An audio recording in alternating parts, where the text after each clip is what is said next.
Así que abrimos la escritura en Hebreos capítulo 1, versículos 1. Hebreos capítulo 1, versículos 1 al 3.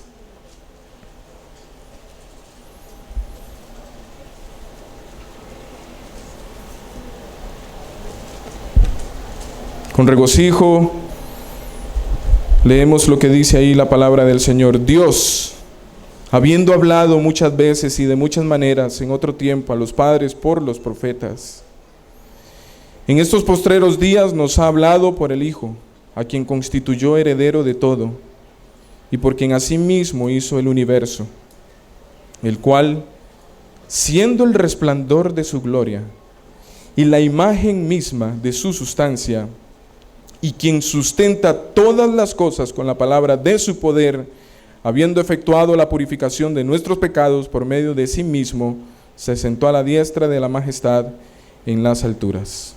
Vamos a orar. Buen Señor, estamos profundamente agradecidos. Gracias por Jesucristo. Gracias porque tú nos lo diste sin nosotros merecerlo. Un don inefable. Y en esta mañana estamos para agradecerte por todo lo que nos has dado, pero no solamente lo que nos has dado, sino por darnos al dador de estas cosas, a Jesucristo. Señor, quiero agradecerte por esta oportunidad que me has dado de estar frente a mis hermanos, que a pesar de la distancia y a pesar de que no nos conocemos, podemos tratarnos como si nos conociéramos desde hace mucho tiempo, porque el amor de Jesucristo ha sido derramado en nuestros corazones.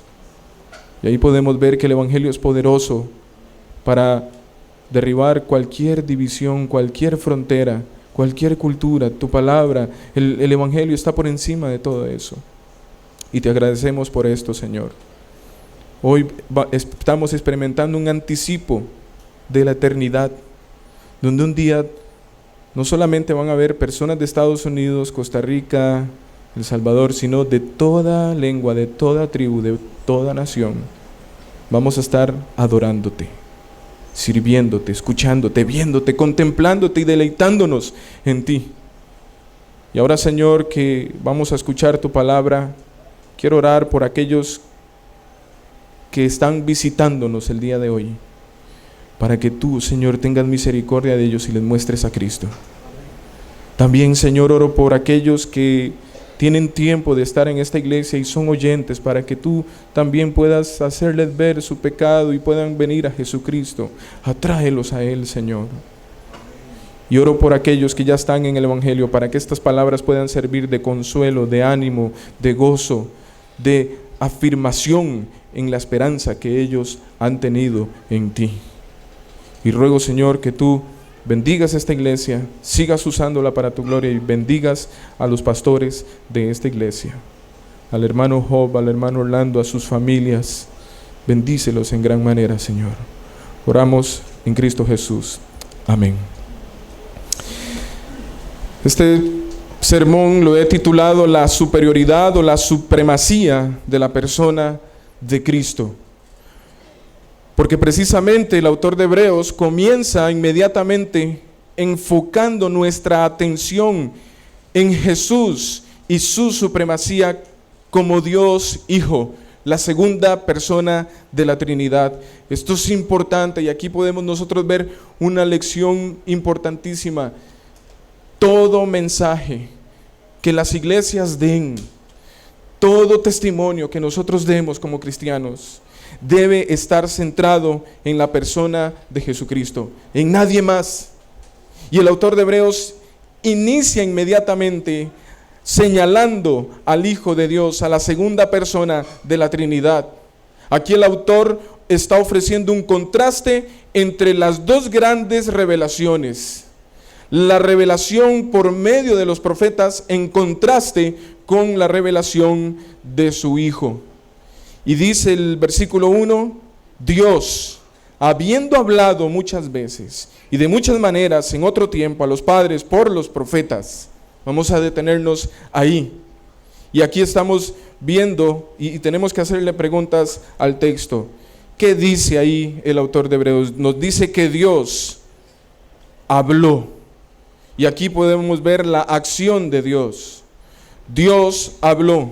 Dios tomando la iniciativa hacia el hombre, hablándole a él para darle un mensaje. ¿Cuándo? ¿Cuándo habló Dios? Dice el autor de Hebreos, muchas veces.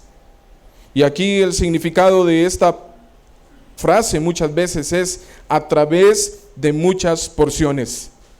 Y aquí podemos pensar en los libros del Antiguo Pacto, en los libros escritos en el Antiguo Testamento. El Antiguo Testamento fue escrito en un total de 39 libros diferentes que reflejaron épocas, culturas y situaciones muy diferentes. Pero a pesar de que estaban todas estas cosas diferentes, había un solo mensaje. Pero también el autor de Hebreos nos dice cómo es que Dios habló. ¿Cómo? Dice el autor de Hebreos, de muchas maneras. ¿De qué maneras habló el Señor al pueblo? Bueno, este es el método que el Señor usó. Incluía visiones, incluía símbolos, parábolas, que se escribieron tanto en prosa como en poesía. Por ejemplo, tenemos los salmos. Eso es una poesía. Tenemos el libro de Proverbios, son poesías. Los profetas hablaron a través de poesías también. La forma y el estilo variaron porque Dios respetó el estilo de cada autor, la personalidad de cada autor, pero siempre fue la revelación de Dios acerca de lo que Él quería que su pueblo supiera. A esto se le llama revelación progresiva del programa de redención de Dios y su voluntad para su pueblo. Dios a través de los profetas progresivamente iba revelando el plan de redención que tenía para su pueblo, pero también su voluntad. Dice también el autor de Hebreos a quienes les habló. Dice en otro tiempo a los padres, es decir, en el periodo del antiguo pacto, antes de que Cristo naciera. ¿A quién? A los padres, que se refiere a los patriarcas, desde Adán hasta el cautiverio. Pero ¿cómo? ¿Cómo fue que Dios le habló a Adán del Hijo? En Génesis capítulo 3, versículo 15, tenemos algo que se llama teológicamente el protoevangelio. El protoevangelio, donde Dios dio la promesa de la simiente que iba a ser el Salvador de su pueblo. Y entonces desde Adán hasta el cautiverio, y podríamos también decir hasta Juan el Bautista, quien fue el último de los profetas del antiguo pacto. Ahora, ¿por medio de quién? ¿Qué medios utilizó el Señor? Dice la palabra de Dios ahí en el versículo 1, por medio de los profetas. Este es el medio que Dios eligió, revelar su palabra, los profetas. Pero Él no se quedó ahí. Dice el autor de Hebreos que también nos ha hablado a través del nuevo pacto. ¿Y a través de quién? Bueno, dice ahí el autor de Hebreos que en estos postreros días, es decir, cuando el autor de Hebreos dice ahí que en estos postreros días, los judíos entendían que postreros días se refería al tiempo en el que el Mesías, el Cristo, por fin vendría. Hermanos, los últimos tiempos no son ahora solamente. Los últimos tiempos iniciaron desde que el Mesías apareció. Desde que el Mesías apareció en la tierra. El cumplimiento de las profecías mesiánicas comenzó con el advenimiento del Mesías. Desde que Él vino, hemos estado en los postreros días. De manera que en el pasado Dios dio revelación por medio de sus profetas. Pero en estos tiempos que comenzaron con la venida del Mesías, Dios pronunció el mensaje de redención por medio de su Hijo. Y aquí hay algo importante que nosotros podemos ver. El objetivo del autor de Hebreos es demostrar que Jesús es mayor que los profetas. ¿Qué está pasando hoy en día en muchas iglesias? No solamente aquí en El Salvador, sino también en Costa Rica. Hoy las iglesias quieren darle más auge a los profetas que a la misma palabra de Dios. Pero vemos que el autor de Hebreos quiere darle más énfasis, exaltar al Hijo de Dios más que a los profetas. Los profetas siempre estuvieron debajo del mensaje del Señor. Ellos nunca se pusieron por encima del mensaje del Señor. Cada vez que ellos hablaban decían: así dice el Señor, así dice el Señor. El Señor sigue hablándonos a nosotros. Dios es un Dios de comunicación. Dios no es un Dios silencioso. Él sigue hablando a la humanidad y a su pueblo. Él ha tomado la iniciativa de comunicar. El enfoque aquí está en la naturaleza superior del medio por el cual Dios se reveló y su finalidad. En el pasado, Dios habló por medio de los profetas. Ellos eran los portavoces de Dios, sus agentes. Pero, esto es importante, su final completa y perfecta revelación viene a través de uno que se relaciona con el Padre Celestial de una manera muy diferente a cualquier otro ser. Ningún profeta, ningún sacerdote en el Antiguo Testamento se relacionó con el Padre como se relacionó el Hijo con el Padre. Por esa razón, esta revelación es muy, muy especial.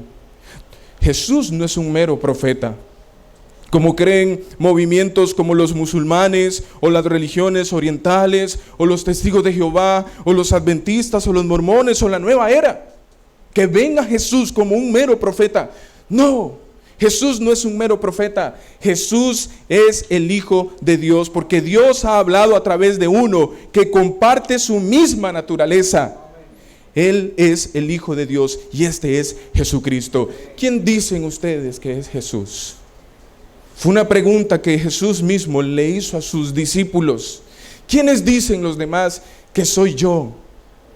Y luego les dijo: ¿y ustedes quiénes dicen que soy yo? Hoy tú vienes en esta mañana pensando en Jesús. ¿Y de qué manera estás pensando en Jesús? ¿Piensas tú que Él fue un buen maestro? ¿O un profeta nada más? ¿O un simple mensajero? Si piensas esto, estás equivocado. Porque la Biblia nos dice que Él es el Hijo de Dios. Tiene la misma esencia que el Padre. Él es Dios. En el pasado Dios habló por medio de los profetas, pero en estos últimos días nos ha hablado por medio de una persona como hijo, que tiene la cualidad de ser hijo. Y no cualquier hijo, no cualquier hijo. Él es el Hijo de Dios. Él dice: en el pasado escribí cartas, poemas, canciones a través de mis profetas, pero ahora he llegado yo. Por eso a Él se le llama el Verbo hecho carne. Aquellas palabras que pronunciaron los profetas se cumplieron en Jesucristo. Se hicieron una realidad en Jesucristo. En Mateo capítulo 7, versículos 1 al 13, ahí nosotros podemos ver la importancia que el Padre le da al Hijo. Mateo capítulo 7, versículos 1 al 13, dice 17, perdón. Gracias. Mateo 17, versículos 1 al 13, dice: 6 días después, Jesús tomó a Pedro y a Jacobo y a Juan su hermano y los llevó aparte a un monte alto. Y se transfiguró delante de ellos y resplandeció su rostro como el sol y sus vestidos se hicieron blancos como la luz. Y he aquí les aparecieron Moisés y Elías hablando con él. Entonces Pedro dijo a Jesús: Señor, bueno es para nosotros que estemos aquí. Si quieres, hagamos aquí 3 enramadas, una para ti, otra para Moisés y otra para Elías. Mientras él aún hablaba, una nube de luz los cubrió, y he aquí una voz desde la nube que decía: noten que ahí dice no dice estos, este es mi Hijo amado, en quien tengo complacencia, a él oíd. Vamos a dejarlo ahí, usted luego puede seguir leyendo. Pero en el versículo 3 de este pasaje, dice que aparecieron Moisés y Elías. Moisés y Elías representan la ley y los profetas. Ambos habían predicho la muerte de Cristo. Y de esto es lo que los 3 estaban hablando en Lucas 9:31. Dice la palabra de Dios ahí que los 3 estaban teniendo una conversación. Y ellos estaban hablando acerca de ese cumplimiento, de lo que Elías y Moisés habían pronunciado. En el versículo 5 vemos una declaración poderosa, la cual vamos a estar considerando en esta mañana, y dice que mientras Pedro aún hablaba, Pedro estaba diciendo: Señor, vamos a construir 3 enramadas, 3 tabernáculos, 3 campamentos para ustedes. Y dice que mientras él hablaba, una nube los cubrió y se escuchó una voz declarando: este es mi Hijo amado en quien tengo complacencia. Dice: a él oíd, a él oíd. Este era el Padre hablando. Pedro cometió un error. Pedro erró al colocar a Moisés y a Elías en el mismo nivel de Cristo. Y de ahí que la voz del Padre lo interrumpiera mientras él aún hablaba. Cristo era aquel acerca del cual habían profetizado Moisés y Elías.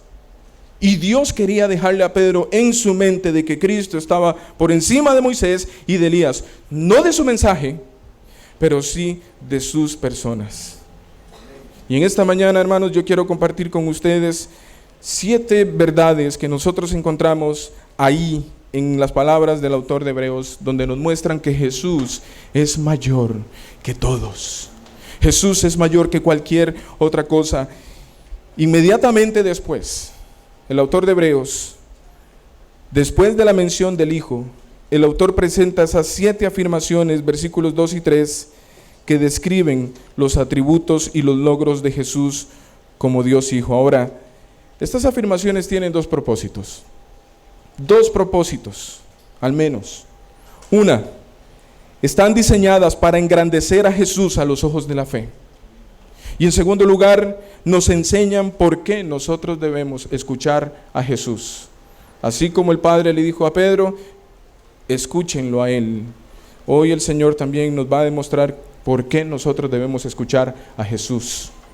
En primer lugar, Jesús es nombrado como el heredero de todo. Allí en el versículo 2 de Hebreos, volvemos a Hebreos, y en el versículo 2 dice: en estos postreros días nos ha hablado por el Hijo, a quien constituyó heredero de todo. La Biblia de las Américas dice: heredero de todas las cosas. Estas palabras son declaradas en el Real Derecho del Salmo capítulo 2 en el versículo 8. Ustedes pueden compararlo. Y se hace explícito estas palabras en el versículo 7, donde dice: mi hijo eres tú, yo te engendré hoy, pídeme y te daré por herencia las naciones y como posesión tuya los confines de la tierra. Esta promesa de un hijo que heredaría las naciones está en conexión con el pasado. Nosotros podríamos ir más atrás. Y está en conexión con el pasado. ¿Dónde? Bueno, a la promesa hecha a Abraham en Génesis capítulo 17, versículo 5. Donde Dios le promete a Abraham una descendencia a través de la simiente. Esa simiente es Jesús. Ahora, ¿por qué Dios prometió a Abraham las naciones por medio de una descendencia prometida? ¿Por qué esta promesa? Bueno, había un problema con la humanidad. Desde Adán había un problema. La humanidad estaba en ruina por causa del pecado. Dios creó al hombre, su hijo, Adán, para que él gobernara toda la tierra. Dice la Escritura que lo creó a su imagen. Le dio toda la tierra para llenarla y someterla. Pero en Génesis capítulo 3 nosotros vemos que él fracasó en su vocación, y entonces Dios prometió una restauración a través de un verdadero hijo. A través del tiempo las Escrituras se enfocaron en esta promesa. En Isaías capítulo 9, versículo 6, por ejemplo, leemos: porque un niño nos es nacido, hijo nos es dado, y el principado sobre su hombro. La Biblia de las Américas dice que la soberanía, el dominio, reposará sobre sus hombros. Viene un hijo que será rey, dice Isaías. Y entonces Hebreos declara que la herencia del hijo rey no se limita a las naciones. Esta promesa se extiende para incluir toda la creación, no solamente las naciones de la tierra, sino toda la creación. todos los planetas, todas las estrellas, hasta la estrella que esté en la última galaxia, todo va a ser redimido por el Hijo de Dios. Vean el alcance, hermanos, que tiene el Hijo de Dios. El capítulo 2 explica que esto incluye el mundo venidero. Note que lo que dice Hebreos 2, versículo 5, porque no sujetó a los ángeles, aquellos también movimientos que adoran ángeles. Note que el autor de Hebreos dice, no son a los ángeles, es al Hijo. Dice, no sujetó a los ángeles, el mundo venidero, acerca del cual estamos hablando. Y el versículos 8 y 9 dice, todo lo sujetaste bajo sus pies. Aquí está hablando de Jesús, porque en cuanto le sujetó todas las cosas, nada dejó que no sea sujeto a Él. Nada dejó que no sea sujeto a Él. Pero todavía no vemos que todas las cosas le sean sujetas. Note que también el autor de Hebreos es consciente, todavía falta. Pero Él ya es Rey de todo. Y dice, pero vemos aquel que fue hecho un poco menor que los ángeles, a Jesús, coronado de gloria y de honra, a causa del padecimiento de la muerte, para que por la gracia de Dios gustase la muerte por todos. Cristo todavía no ha recibido su herencia entera, pero Él se ha sentado en majestad exaltada, esperando a que sus enemigos sean puestos por estrado de sus pies. El Salmo 101 dice, Jehová dijo a mi Señor, siéntate a mi diestra hasta que ponga a tus enemigos por estrado de tus pies. Mientras que Él es el heredero del universo, Él todavía no ha tomado posesión de Él completamente. Lo vemos, todavía hay pecado, todavía hay injusticia, todavía hay guerras, pero Dios tiene en control de todo eso. Qué gran día va a ser ese cuando el Señor tome posesión de todo completamente. Será un glorioso evento el que está por venir, el cual es poderosamente presentado en Apocalipsis. Ahí en Apocalipsis el Señor tuvo misericordia de nosotros y mostrarnos ya al final de la película quién es el ganador, y es el Señor juntamente con su pueblo. Al final todo lo que existe quedará bajo el control absoluto del Hijo de Dios, quien es el Mesías. Esta herencia es la extensión plena de la autoridad que el Padre ha dado al Hijo como primogénito. Una segunda verdad en lo que encontramos ahí en el autor de Hebreos, en estas palabras. En segundo lugar, Jesús es agente de la creación. Versículo 2 nuevamente, de ahí de Hebreos capítulo 1. Dice,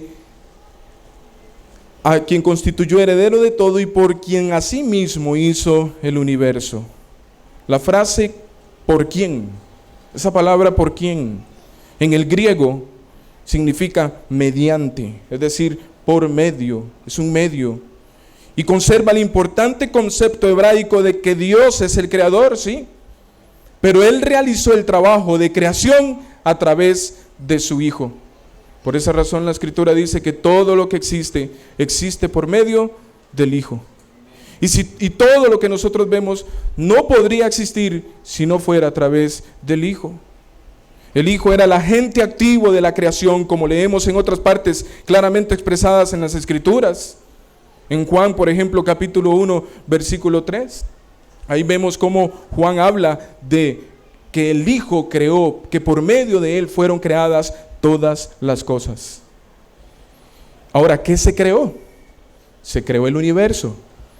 La Reina Valera dice universo, pero literalmente esta palabra es las eras o los siglos. ¿Qué incluye? Incluye tiempo, espacio, energía y materia. Notemos, todas estas cosas dependen de Él. Él fue quien creó estas cosas. El universo entero y todo lo que hace posible su funcionamiento.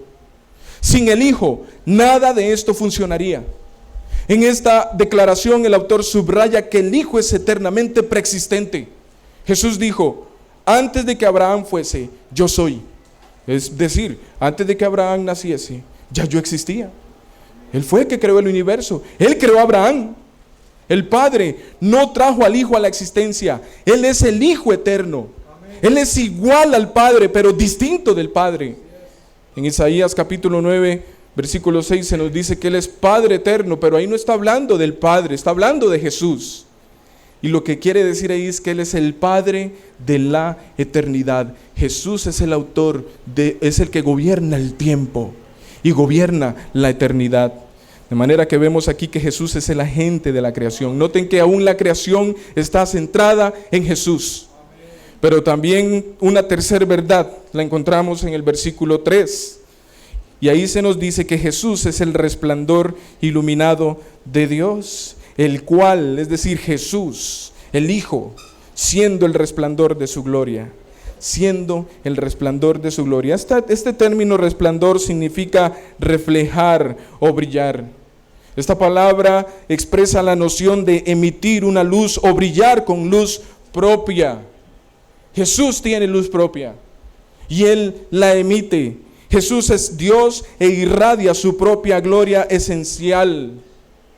Podemos decir entonces que Jesús irradia o refleja la gloria de Dios porque Él mismo la posee. Isaías capítulo 42 versículo 8 dice: yo Jehová, este es mi nombre, y a otro no daré mi gloria, ni mi alabanza a esculturas. Y la pregunta es, ¿y entonces por qué Jesús tuvo también la gloria? Bueno, porque Él es Dios. Ahí no hay ninguna contradicción, Él es Dios y Él tiene la gloria del Padre. Colosenses capítulo 2 versículo 9 dice: porque en Él, es decir, en Jesús, habita corporalmente toda la plenitud de la deidad. Porque toda la plenitud de la deidad, dice otra versión, toda la plenitud de la deidad reside corporalmente en Él. Mirar a Cristo, hermanos, es ver a Dios en forma humana. Verlo a Él es como ver al Padre. Tomás le dijo: Señor, muéstranos al Padre y nos basta. Tomás, hace tiempo estoy con vosotros y no me habéis reconocido. El que me ve a mí, ve al Padre. Jesús es el resplandor de la imagen, y por esa razón viene la cuarta verdad que dice ahí el autor de Hebreos. No solamente tiene el resplandor de la gloria, sino que también tiene la misma imagen de su sustancia. Esta palabra imagen viene de un verbo griego que significa grabar. Y en el griego clásico, esta palabra imagen, que significa grabar, se utilizaba para indicar una impresión, una estampilla, o la marca o la impresión de monedas. Por esa razón, cuando Jesús pidió una moneda y Él preguntó: esta moneda, ¿la cara de quién ven ustedes aquí? Y la gente dijo: de César, porque ahí estaba la imagen impresa de César, y por eso la gente lo reconoció. Así es Jesús también. Jesús reproduce exactamente la naturaleza de Dios. La naturaleza de Dios está impresa, está estampada, está marcada en Jesús.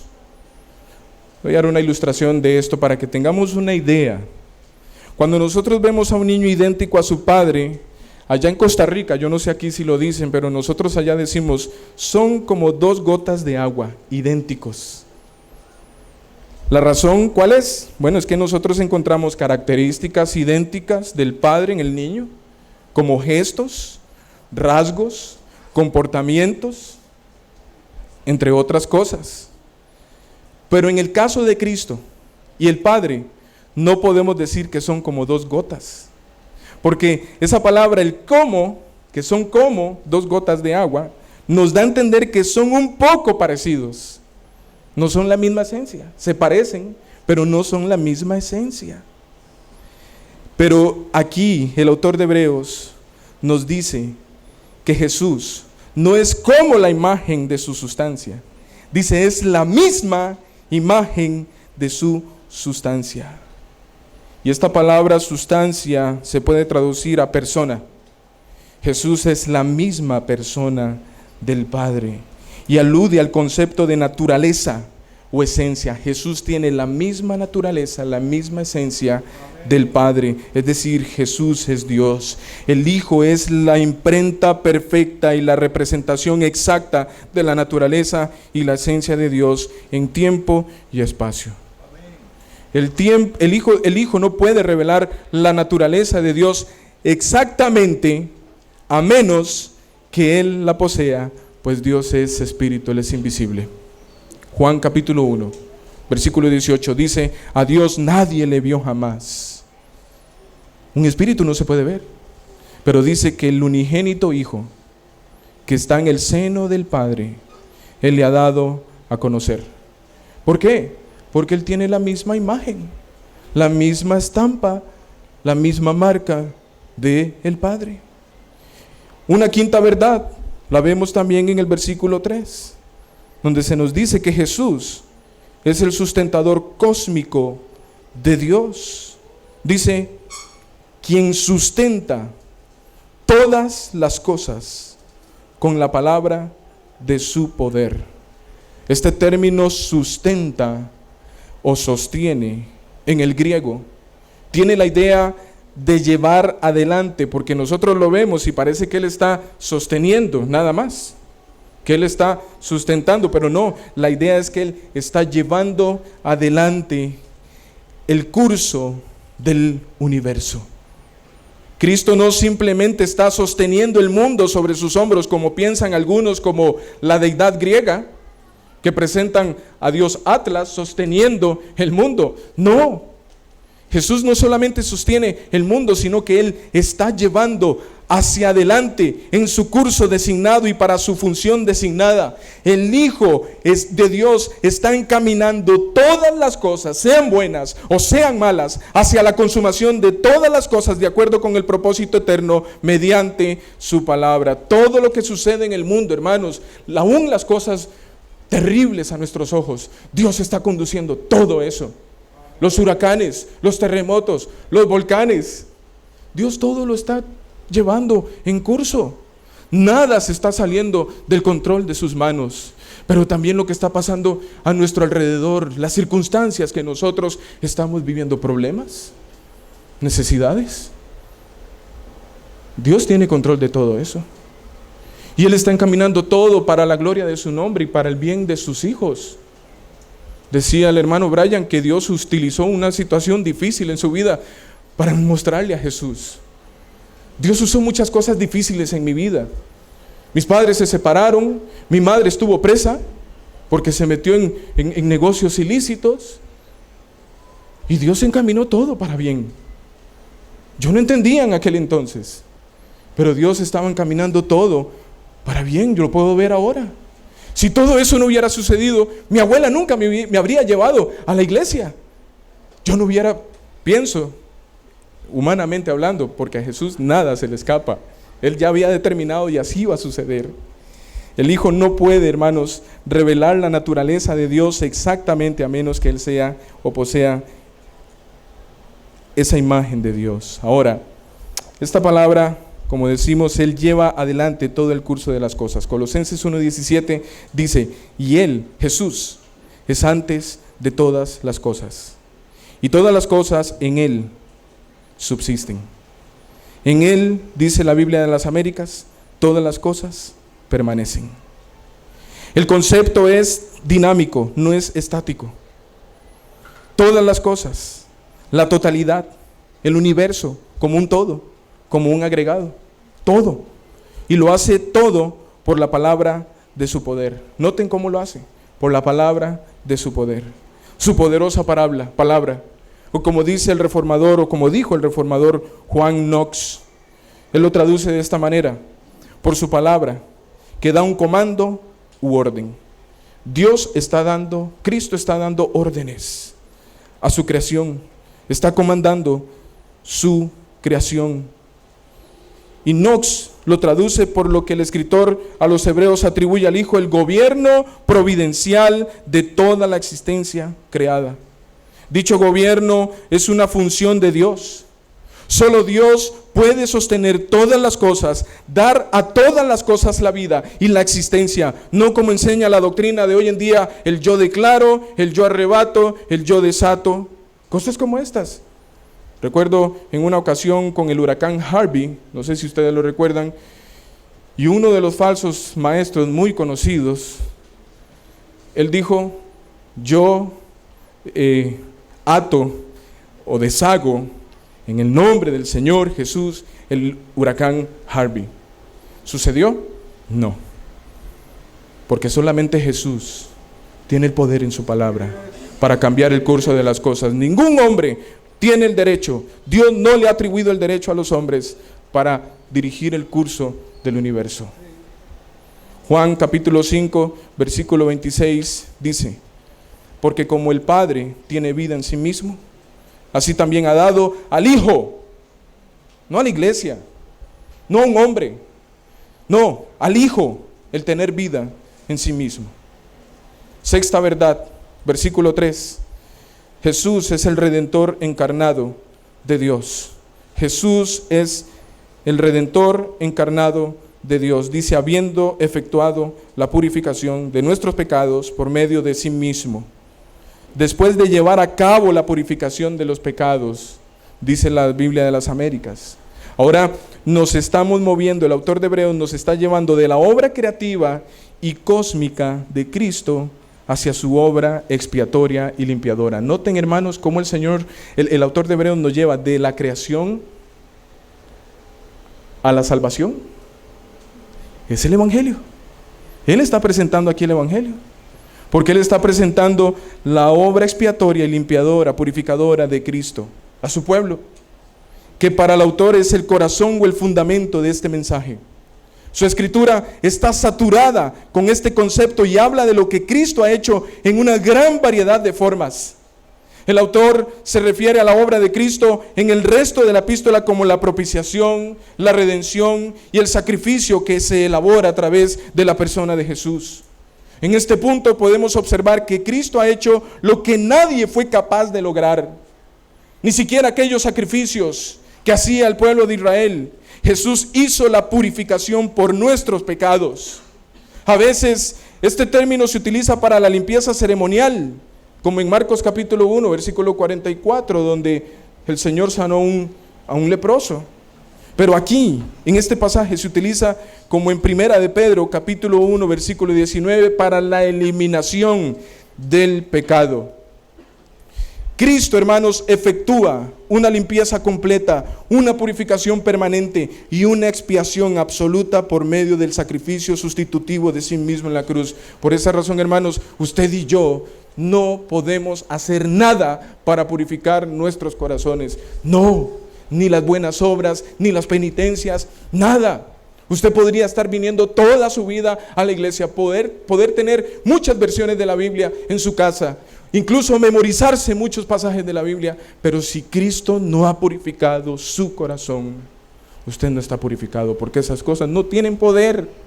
Solamente la sangre del Hijo de Dios, solamente la obra de Cristo, y por esa razón confiamos en Él.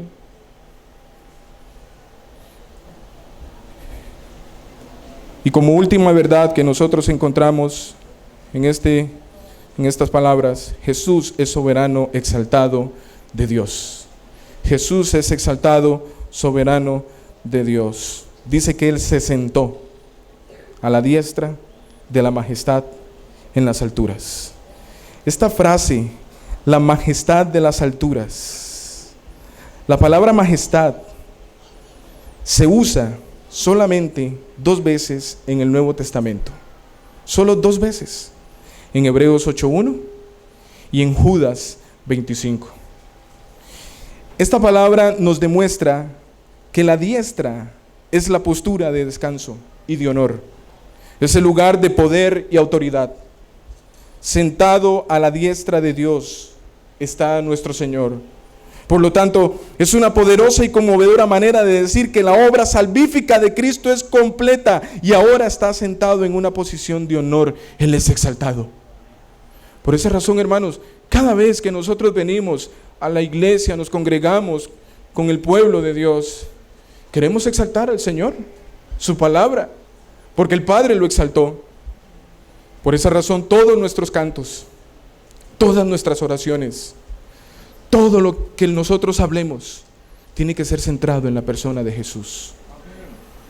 Quiero concluir con 2 verdades para nosotros en este tiempo. En primer lugar, nosotros debemos considerar a Jesús como la palabra final de Dios. ¿Por qué? Porque Jesús es la palabra final y definitiva de Dios. Entonces, no hay ningún otro discurso que buscar de Dios. Dios ya nos está revelando, no nos está revelando cosas nuevas. Si Jesús es la revelación misma de Dios, ¿qué más podemos decir? ¿Qué más vamos a añadir a ese mensaje? Hay un montón de voces en el mundo. Hay muchas opiniones y visiones en el mundo luchando por su atención. La voz de Dios es primaria. Es lo último para el creyente. Algunos dicen ser la voz de Dios o una voz más importante que la de Dios. Por ejemplo, los autoproclamados apóstoles y profetas. Hermanos, nosotros no vamos a buscar más palabras de Dios mediante nuevas revelaciones. Ya la palabra de Dios está aquí. Y nuestro deber es prestarle atención a Él. Debemos prestarle atención a Él. Dice el autor de Hebreos en el capítulo 2, versículo 1, por tanto, es necesario, no es que si usted quiere, es necesario que con más diligencia atendamos a las cosas que hemos oído, no sea que nos deslicemos. Y esta palabra deslizar es que naufraguemos. ¿Recuerdan lo que dijo el Padre a Pedro? A Él oíd. Y aquí el autor de Hebreos también nos dice, a Él oíd. Tenemos que asegurarnos de prestarle atención a la palabra de Dios. ¿Por qué? Porque Jesús es la palabra final y definitiva de Dios. Nosotros no debemos negociar ni cambiar lo que se ha dicho en la palabra. Usted y yo sabemos que la comunicación establece relaciones. Por ejemplo, en nuestras relaciones hay cierto grado de flexibilidad. Por ejemplo, en la iglesia, algunos tienen distintos pensamientos en cuanto a la escatología o en cuanto a la creación. Y vamos a tener diferentes pensamientos. O por ejemplo, yo con mi esposa en casa tenemos distintos pensamientos. Y ahora esos pensamientos pueden tener cierto grado de flexibilidad. Puede ser que lo que yo piense hoy, mañana ya lo cambie mi parecer. Tal vez sus opiniones en algún tema van a cambiar al pasar del tiempo. En los años hay algunas cosas sobre mí y sobre mi esposa que han cambiado. Pero con Dios no, hermanos. Con Dios debemos aceptar lo que Él ha dicho sobre su Hijo, porque Él no va a cambiar su mente. Solo porque usted quiere cambiar las cosas, Dios no va a cambiar su mente. Segunda verdad en relación con estas palabras que hemos considerado. Debemos considerar a Jesús como el Hijo de Dios. Ustedes, visitas y oyentes que están entre nosotros, sepan que la eternidad depende de su comprensión y confianza en Jesús como el Hijo de Dios. La eternidad está en juego aquí. Dios estableció que Jesús es en el que nosotros debemos creer para ser salvos, para tener vida eterna. Juan capítulo 20, versículo 31 dice, pero estas cosas se han escrito para que creáis que Jesús es el Cristo, el Hijo de Dios, y para que creyendo tengáis vida en su nombre. Y primera de Juan capítulo 5 versículos 12 y 13 dice, el que tiene al Hijo tiene la vida, el que no tiene al Hijo de Dios no tiene la vida. Alguien dijo, tener todas las cosas menos Cristo es no tener nada, pero tener a Cristo y no tener nada es tenerlo todo. Y el Señor en Cristo nos da la vida eterna. Dice Juan, estas cosas os he escrito a vosotros que creéis en el nombre del Hijo de Dios. Ahora le habla a los creyentes. Hermanos, esto tiene que ser de ánimo para nosotros. Y dice, para que sepáis que tenéis vida eterna. Creer en Jesús como el Hijo de Dios es abrazar completamente y confiar en que Él verdaderamente es Dios eterno y divino. No es un Dios, no es como Dios, ni un Dios menor. Él es el Hijo eterno, se convirtió en el Hijo encarnado, cumplió las promesas del Antiguo Testamento, murió en la cruz, fue sepultado, resucitó al tercer día, se convirtió en el heredero designado del universo. Él es el Señor, Él es el Rey mesiánico, y un día Él va a regresar para juzgar a todos los hombres. Y termino haciendo unas implicaciones prácticas para nosotros. Algunos de ustedes han estado desesperadamente necesitando a un rey y un salvador. Probablemente usted ha querido encontrar su rey y su salvador en su esposo o en su esposa, o tal vez en un trabajo, o tal vez en el dinero, y usted sigue vacío. Nada de estas cosas van a satisfacernos. Ustedes tal vez han probado ser un rey y todo ha sido un desastre. Usted cree que puede controlar todo, pero todo ha sido un desastre. Déjeme decirle que el Hijo fue el único que puede poner en orden el desastre de sus vidas. ¿Quién era yo? Yo era un desastre. Y yo muchas veces quería cambiar, pero no podía. Hasta que el Señor, por su gracia, me hizo comprender que solamente así como Jesús tiene el control del universo y lleva adelante todas las cosas, Él podía cambiar mi vida. Si Él controla el universo, ¿cómo no puede cambiar mi vida? Él dijo que Él cambia nuestros corazones de piedra por un corazón de carne. Dice la Escritura que nosotros éramos enemigos de Él, pero ahora nos convirtió en sus amigos, porque Él cambió nuestra vida. Usted se tiene a sí mismo. Usted es inteligente y probablemente es más inteligente y mejor que muchos de nosotros, de los que estamos aquí. Pero déjeme decirle que usted un día, usted que confía en estas cosas, un día usted va a presentarse del verdadero Rey y usted va a ser juzgado por todas las cosas, por los estándares de Dios, no por su inteligencia, no por sus capacidades, no, sino por los estándares de Dios. Y por esa razón debes humillarte ahora y confiar no en tus fuerzas, porque tu brazo es débil. Si el hombre ha de alabarse en algo, dice el Señor, debe alabarse en conocerme y entenderme. Y Pablo dijo así: si yo he de gloriarme en algo, va a ser en la cruz de Cristo. Pablo también dijo: yo puedo gloriarme en mi carne, soy fariseo de fariseos, de la tribu de Benjamín, circuncidado al 8º día. Él era un super maestro, era un hombre adinerado probablemente, pero él dijo: todo eso yo lo he estimado, dice nuestra versión, como basura, pero el original dice como estiércol, por ganar a Cristo. Cristo es más valioso que todas las cosas. Algunos de ustedes tal vez necesitan ver que Jesús es mucho más grande. Es más grande que sus problemas. ¿Está usted pasando problemas en el matrimonio? Jesús es más grande que sus problemas. ¿Está usted pasando problemas en el trabajo? Jesús es más grande que esos problemas. ¿Tiene usted problema con las pasiones carnales? Jesús es más grande que eso. ¿Tiene usted problemas con los niños? Nosotros que tenemos 4, muchas veces tenemos muchos problemas. Dios es más grande que eso.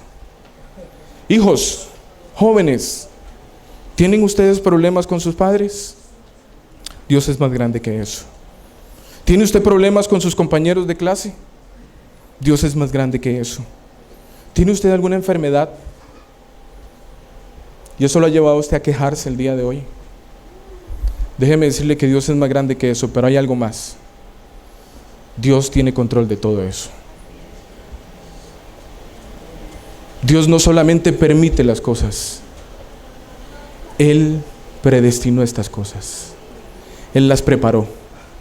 Las preparó. No entiendo.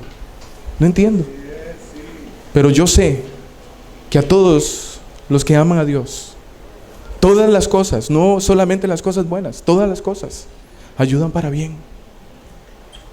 Y más adelante Pablo dice, para ser hechos conformes a la imagen de Jesús. Es decir, todos esos problemas, esas enfermedades que nosotros estamos pasando, Dios las está conduciendo para formar a Jesús en nosotros, para formar a Jesús a nuestra imagen, en nosotros. Jesús es capaz de perdonar y superar todas estas cosas, porque el Hijo de Dios es más grande. Él está sentado a la diestra de la majestad en las alturas. Esta semana, el día martes, mientras estábamos en el taller con los pastores, mi esposa me mandó un mensaje y me dijo, Gabriela, la muchachita que ustedes vieron que está en silla de ruedas, está ardiendo en temperatura, no le ha bajado desde el domingo en la noche. Y ya yo me preocupé. Y yo, Señor, estoy aquí largo, pero ¿qué puedo hacer yo, aunque yo estuviera allá? Yo no soy Dios. Tú eres Dios. Y si tú me has traído aquí, tú te vas a encargar de eso, si es tu voluntad, que pase lo que tenga que pasar. Humanamente me frustré, humanamente quería ir a tomar el avión y estar allá con mi esposa. Pero Dios me demostró lo que dice el autor de Hebreos. Él tiene el control de todo el universo, incluyendo nuestras vidas. Yo estuve llamando a los hermanos y ninguno pudo. Estoy en el trabajo. Y yo entendí eso. Y yo decía, Señor, ¿qué quieres mostrarnos a mí y a mi esposa y a mis hijos? ¿Qué quieres mostrarnos? Lo único que sé es que tú quieres formar la imagen de Jesús en mí. Y yo descanso en esto. No te reclamo. No levanto mi puño contra ti. Me someto a tu voluntad. Me quedaré quieto y veré que tú eres Dios. Luego mi esposa me llamó y me dijo, tal hermano vino y me llevó al médico. Ellos pagaron el médico. Y el médico regaló las medicinas, que tenían un valor como de $80. ¡Wow! Señor, tú sostienes y conduces todas las cosas. Y Dios trajo paz a mi vida para seguir estando aquí entre ustedes, hermanos. ¿Qué situación estás pasando como creyente, como hijo de Dios? ¿Qué situación estás pasando como una persona que no ha puesto su confianza en Jesús? Hoy el Señor te dice, deposita tu vida en mis manos. Yo puedo cambiar tu pasado, cualquiera que sea. Cualquiera que sea. Ustedes escucharon hoy 2 testimonios. Dios puede cambiar lo que sea. El Señor cambió el corazón de Pablo, quien era un asesino, y el Señor lo cambió. El Señor cambió el corazón de Mateo, que era un publicano, un ladrón, lo cambió. Dios puede cambiarnos, hermanos. Este es el Dios el que nosotros tenemos. Buen Señor, gracias por estas palabras. Gracias, Señor, porque tú hoy nos llevas a centrar nuestra mirada en Jesús, el Hijo de Dios, el autor de la vida, pero que también, Señor, es el que sostiene, sustenta todas las cosas con el poder de su palabra. Él está llevando adelante el curso de la vida, tanto en el universo como en el mundo, pero también particularmente en la vida de cada persona. Nuestros tiempos están en tus manos, dice tu palabra, Señor. Y como tus hijos, tú usas todas las cosas para nuestro bien. Tal vez no para hacernos más ricos, tal vez no para hacernos más famosos. Tú no quieres eso. Lo que tú quieres es formar la imagen de tu Hijo Jesucristo en nosotros. Y yo quiero, Señor, orar por mis hermanos, aquellos que han puesto su esperanza, su fe en Jesucristo, y si han estado pasando alguna situación, alguna aflicción, algún problema, algún quebranto de salud, tal vez, Señor, un problema en el matrimonio,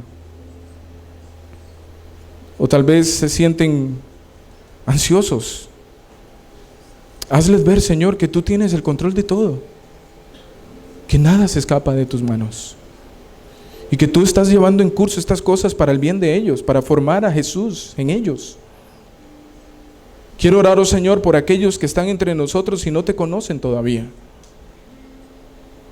Tal vez ellos han intentado cambiar por sí mismos, haciendo muchas cosas, pero ven que no pueden. Y hoy tú les dices que eres tú el que los vas a cambiar. Eres tú, Señor, el que tienes el poder para cambiar el corazón de piedra a un corazón de carne, de dar vida en algo que está muerto, de convertir una enemistad en amistad. Señor, nada ocurre por casualidad, porque el que estas personas estén aquí hoy entre nosotros, sean visitas o personas que ya tienen tiempo de estar aquí, tú, oh Señor, los trajiste.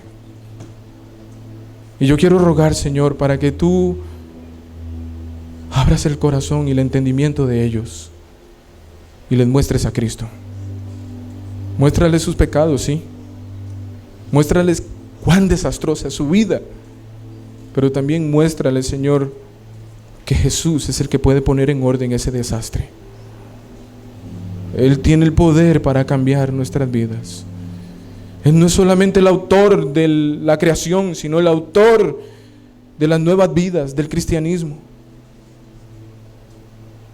Sopla aliento de vida sobre ellos, Señor, y que ellos puedan ver a Jesús y aferrarse a Jesús en fe.